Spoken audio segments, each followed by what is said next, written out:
السلام علیکم ورحمۃ اللہ وبرکاتہ۔ محترم ناظرین اور سامعین کرام، یہ قرآن کریم کی تفسیر اور ترجمہ کا سلسلہ چل رہا ہے۔ آج یہ تیسرا درس ہے۔ اس سے پہلے درس میں سورۃ الفاتحہ کے بارے میں بیان کیا گیا تھا، اس کی تشریح اور تفسیر بیان کیا گیا تھا، اور آج کے درس میں قرآن کریم کی دوسری سورت، جو کہ سب سے بڑی سورت بھی ہے، یعنی سورۃ البقرہ کے بارے میں بیان کیا جائے گا، اس کی تفسیر اور اس کا ترجمہ کیا جائے گا۔ بسم اللہ الرحمن الرحیم۔ سورۃ البقرہ یہ مدنی سورت ہے۔ اس میں 286 آیتیں ہیں۔ بسم اللہ الرحمن الرحیم۔ شروع اللہ کے نام سے جو سب پر مہربان ہے، بہت مہربان ہے۔ الف لام میم، ذالک الکتاب لا ریب فیہ ھدی للمتقین۔ الف لام میم، ذالک الکتاب لا ریب فیہ، یہ کتاب ایسی ہے کہ اس میں کوئی شک اور شبہ نہیں۔ ھدی للمتقین، یہ ہدایت ہے ان ڈرنے والوں کے لیے یا ڈر رکھنے والوں کے لیے ہدایت ہے۔ تشریح اور تفسیر۔ یہ صورت میں الف لام میم کا جو حروف ہے اس کو حروف مقطعات کہا جاتا ہے۔ بہت سی صورتوں کے شروع میں حروف مقطعات آیا ہے۔ یہ حروف مقطعات مختلف صورتوں کے شروع میں یہ حروف اسی طرح الگ الگ نازل ہوئے تھے، جن کو حروف مقطعات کہتے ہیں، اور حقیقت بات یہ ہے کہ ان کا صحیح مطلب اور معنی اللہ تعالیٰ کے سوا کسی کو معلوم نہیں۔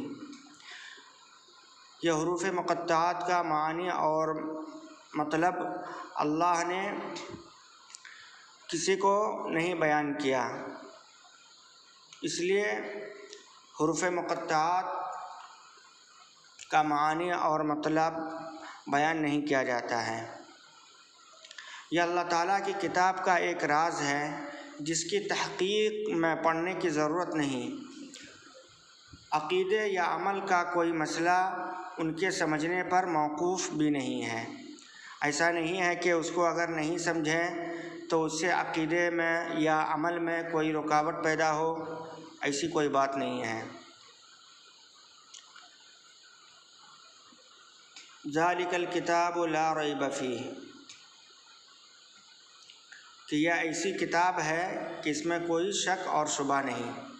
اس کا مطلب یہ ہے کہ اس کتاب کی ہر بات کسی شک اور شبہ کے بغیر درست ہے۔ انسان کی لکھی ہوئی کسی کتاب کو 100% شک اور شبہ سے بالاتر نہیں سمجھا جا سکتا، کیونکہ انسان کتنا ہی بڑا عالم ہو، اس کا علم محدود ہوتا ہے، اور اکثر اس کی کتاب اس کے ذاتی گمان پر مبنی ہوتی ہے۔ لیکن چونکہ یہ قرآن کریم اللہ تعالیٰ کی کتاب ہے جس کا علم لامحدود بھی ہے اور 100% یقین بھی، یعنی اللہ تعالیٰ کا علم کا کوئی احاطہ نہیں کر سکتا، اور اس کے 100% صحیح ہونے میں کوئی شک اور شبہ بھی نہیں، اس لیے اس میں کسی شک کی گنجائش نہیں۔ کسی کو شک ہو تو یہ اس کی ناسمجھی کی وجہ سے ہوگا، کتاب کی کوئی بات شبہ والی نہیں۔ آگے چلتے ہیں۔ یہ ہدایت ہے ان فیہ ھدی للمتقین کا مطلب یہ ہے کہ ڈرنے والوں کے لیے ہدایت ہے، یعنی جو تقوی اختیار کرتے ہیں ان کے لیے ہدایت ہے۔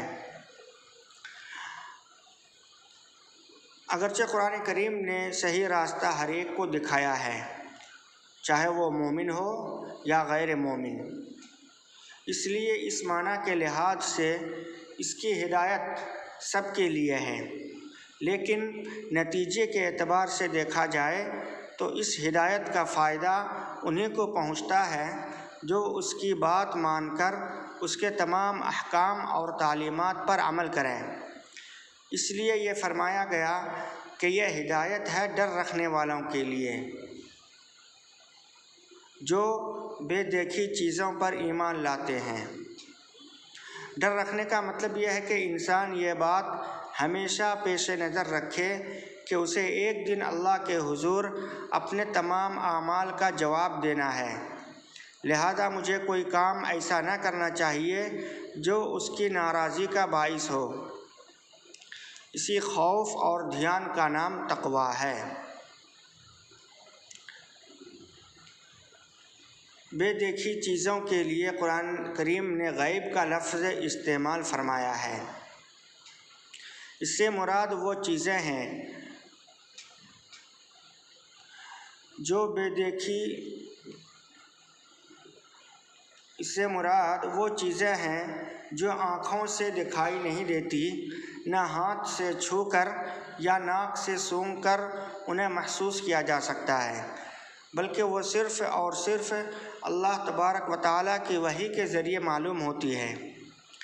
یعنی یا تو قرآن کریم میں ان کا ذکر ہے یا حضور علیہ الصلاۃ والسلام نے وحی کے ذریعے وہ باتیں معلوم کر کے ہمیں بتائی ہیں، مثلاً اللہ تعالیٰ کی صفات، جنت اور دوزخ کے حالات اور فرشتے وغیرہ۔ یہاں اللہ کے نیک بندوں کی یہ تعریف کی جا رہی ہے کہ یہ لوگ صرف اللہ تعالیٰ اور اس کے رسول صلی اللہ علیہ وسلم کے ارشادات پر یقین کر کے ان چیزوں کو دل سے مانگتے ہیں جو انہوں نے آنکھوں سے نہیں دیکھی۔ یہ دنیا چونکہ امتحان کی جگہ ہے، اس لیے اگر یہ چیزیں آنکھوں سے نظر آ جاتی اور پھر کوئی شخص ان پر ایمان لاتا تو کوئی امتحان نہ ہوتا۔ اللہ تعالیٰ نے ان چیزوں کو انسان کی نگاہ سے پوشیدہ رکھا ہے، چھپا کر رکھا ہے، لیکن ان کے وجود کے بہت سارے دلائل مہیا فرما دیے ہیں کہ جب کوئی شخص ذرا انصاف سے غور کرے گا تو ان باتوں پر ایمان لے آئے گا اور امتحان میں کامیاب ہو جائے گا۔ قرآن کریم نے بھی وہ دلائل بیان فرمائے ہیں جو انشاءاللہ آتے رہیں گے۔ ضرورت صرف اس بات کی ہے کہ قرآن کریم کو حق طلبی کے جذبے سے غیر جانبدار ہو کر پڑھا جائے اور یہ خیال دل میں رکھا جائے کہ یہ معاملہ ایسا نہیں ہے کہ اس میں لاپرواہی برتی جائے۔ یہ انسان کی ہمیشہ کی زندگی کی بہتری اور تباہی کا معاملہ ہے، لہذا یہ ڈر دل میں ہونا چاہیے کہ کہیں میری نفسانی خواہشات قرآن کریم کے دلائل ٹھیک سمجھنے میں رکاوٹ نہ بن جائیں۔ اس لیے مجھے اس کی دی ہوئی ہدایات کو تلاش حق کے جذبے سے پڑھنا چاہیے اور پہلے سے دل میں جمے ہوئے خیالات سے ذہن کو خالی کر کے پڑھنا چاہیے تاکہ مجھے واقعی ہدایت نصیب ہو۔ یہ ہدایت ہے ڈر رکھنے والوں کے لیے کا ایک مطلب یہ بھی ہے۔ اب آگے چلتے ہیں۔ تیسری آیت ہے الذین یؤمنون بالغیب ویقیمون الصلاة ومما رزقناہم ينفقون۔ ترجمہ: جو بے دیکھی چیزوں پر ایمان لاتے ہیں اور نماز قائم کرتے ہیں اور ہم نے جو کچھ دیا ہے اس میں سے اللہ کی رضا کے کاموں میں خرچ کرتے ہیں، اللہ کو خوش کرنے کے لیے خرچ کرتے ہیں، اس لیے کہ انسان کے پاس جو کچھ بھی ہے وہ اللہ کا دیا ہوا ہے۔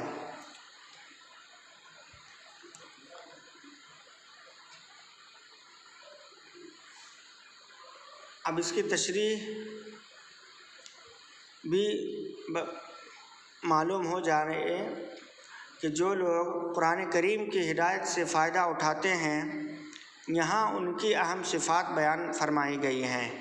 ان میں سب سے پہلی صفت تو یہ ہے کہ وہ غیب یعنی اندیکھی چیزوں پر ایمان لاتے ہیں، جس کی تفصیل پیچھے گزر چکی۔ اس میں تمام ایمانیات داخل ہو گئے، جن کا خلاصہ یہ ہے کہ جو کچھ اللہ تبارک و تعالیٰ نے قرآن مجید میں بیان فرمایا یا جو کچھ حضور علیہ الصلاۃ والسلام نے ارشاد فرمایا اس سب پر ایمان لاتے ہیں۔ دوسری چیز نماز قائم کرنا بیان کی گئی ہے، جو بدنی عبادتوں میں سب سے اہم ہے، اور تیسری چیز اپنے مال میں سے اللہ تعالیٰ کے راستے میں خرچ کرنا ہے، جس میں زکوٰۃ اور صدقات آ جاتے ہیں جو مالی عبادات ہیں۔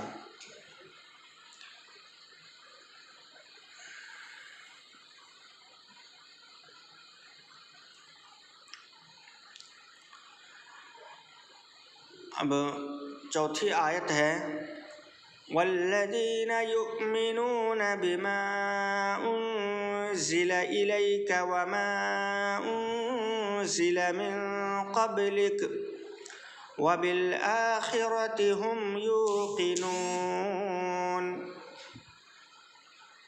ترجمہ: جو اس وحی پر بھی ایمان لاتے ہیں، یعنی جو لوگ اس پر ایمان لاتے ہیں جو آپ پر اتاری گئی، یعنی قرآن کریم پر جو ایمان لاتے ہیں، اور اس پر بھی جو آپ سے پہلے اتاری گئی، یعنی آپ سے پہلے دوسرے انبیاء اور رسول پر جو صحیفے اور کتابیں نازل ہوئی اس پر بھی ایمان لانا ہم سب کے لیے ضروری ہے۔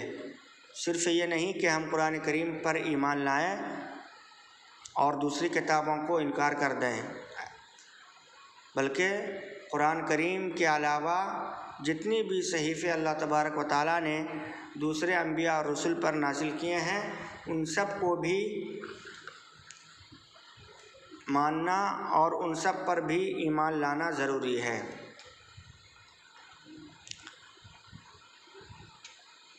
اور آخرت پر وہ مکمل یقین رکھتے ہیں، یعنی ایمان والے لوگ آخرت پر مکمل طور پر یقین رکھتے ہیں کہ آخرت اس دنیا کے بعد والی زندگی ہے۔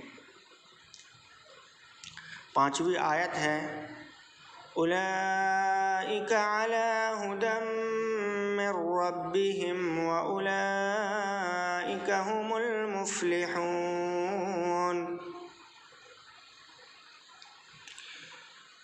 یہ وہ لوگ ہیں جو اپنے پروردگار کی طرف سے صحیح راستے پر ہیں، اور یہی وہ لوگ ہیں جو کامیاب ہونے والے ہیں۔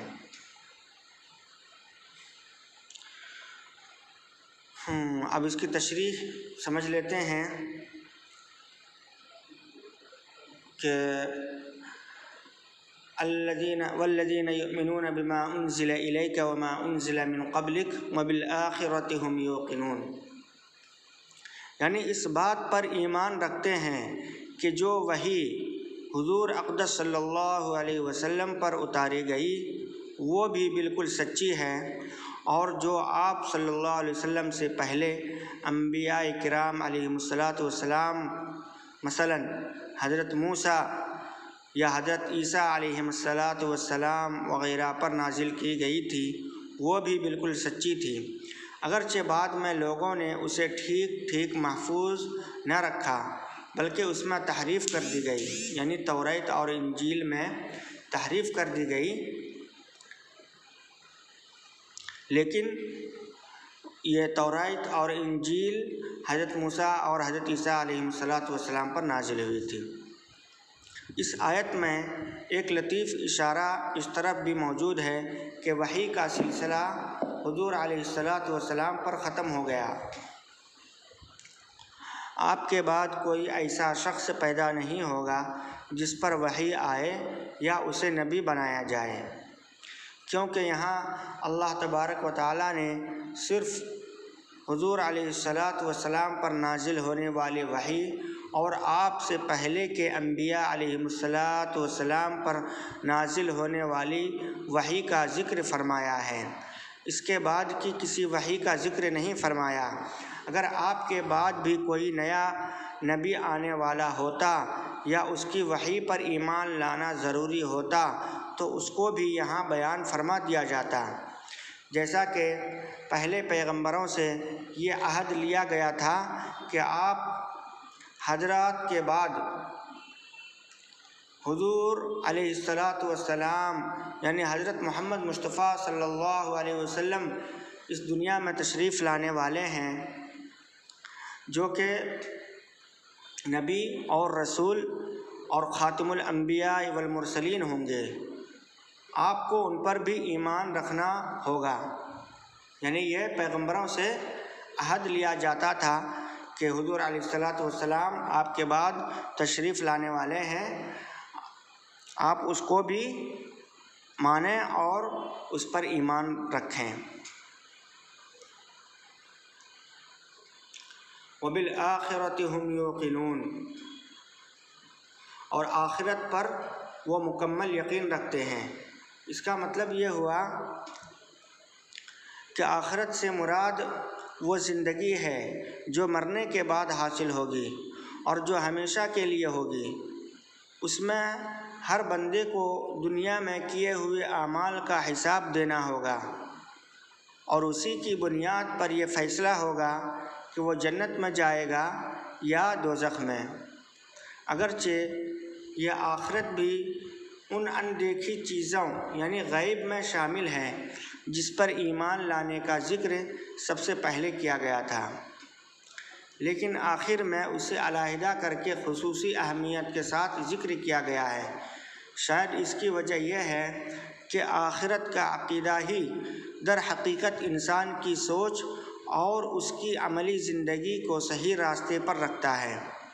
جو انسان پہ یقین رکھتا ہو کہ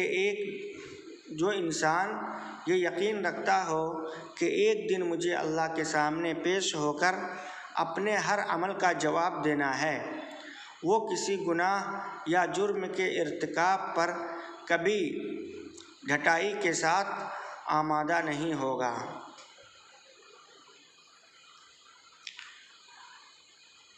اب آگے سنتے ہیں، 6 آیت ہے، ان الذین کفروا سواء علیہم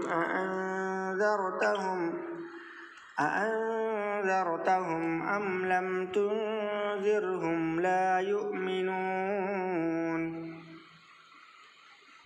ترجمہ: بے شک وہ لوگ جنہوں نے کفر اپنا لیا ہے، یعنی بے شک وہ لوگ جو کافر ہیں، ان کے حق میں دونوں باتیں برابر ہیں، چاہے آپ ان کو ڈرائیں یا نہ ڈرائیں، وہ ایمان نہیں لائیں گے۔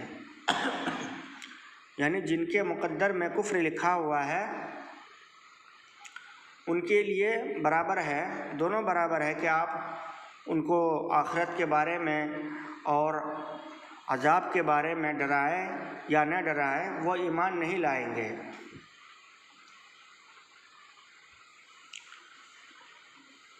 اگلی آیت ہے، ختم اللہ علی قلوبہم وعلی سمعہم وعلی أبصارهم غشاوة ولهم عذاب عظيم۔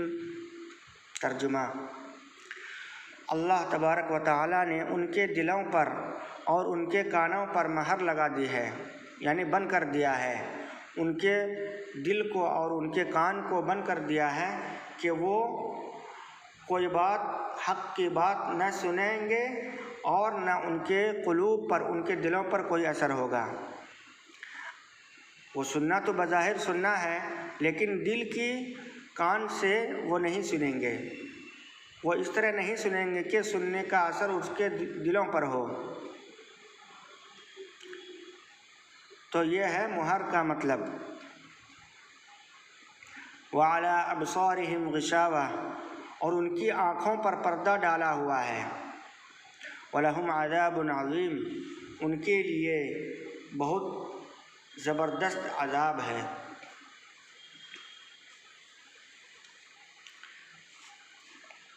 إِنَّ الَّذِينَ كَفَرُوا سَوَاءٌ عَلَيْهِمْ أَأَنذَرْتَهُمْ أَمْ لَمْ تُنذِرْهُمْ، بے شک وہ لوگ جنہوں نے کفر اپنا لیا ہے۔ اس کا مطلب یہ ہوا کہ ان کافروں کا ذکر ہو رہا ہے جنہوں نے یہ طے کر لیا تھا کہ چاہے کتنے واضح اور روشن دلائل ان کے سامنے آ جائیں، وہ کبھی بھی حضور علیہ الصلاۃ کی دعوت پر ایمان نہیں لائیں گے۔ یعنی انہوں نے خود اپنے کانوں پر اور اپنے دلوں پر مہر لگا لیا تھا اور عہد کر لیا تھا کہ چاہے کتنا ہی پختہ ثبوت مل جائے، ہم ایمان نہیں لائیں گے۔ حضرت عبداللہ بن عباس رضی اللہ عنہما نے اس آیات کی تفسیر میں فرمایا کہ یہ وہ لوگ ہیں جو کفر پر اڑ گئے ہیں یا کفر اپنا لیا ہے۔ ترجمے میں کفر اپنا لیا ہے کہ الفاظ اسی مفہوم کو ادا کرنے کے لیے استعمال کیے گئے ہیں۔ أَأَنذَرْتَهُمْ أَمْ لَمْ تُنذِرْهُمْ لَا يُؤْمِنُونَ، آپ چاہے اس کو ڈرائے یا نہ ڈرائے، وہ ایمان نہیں لائیں گے۔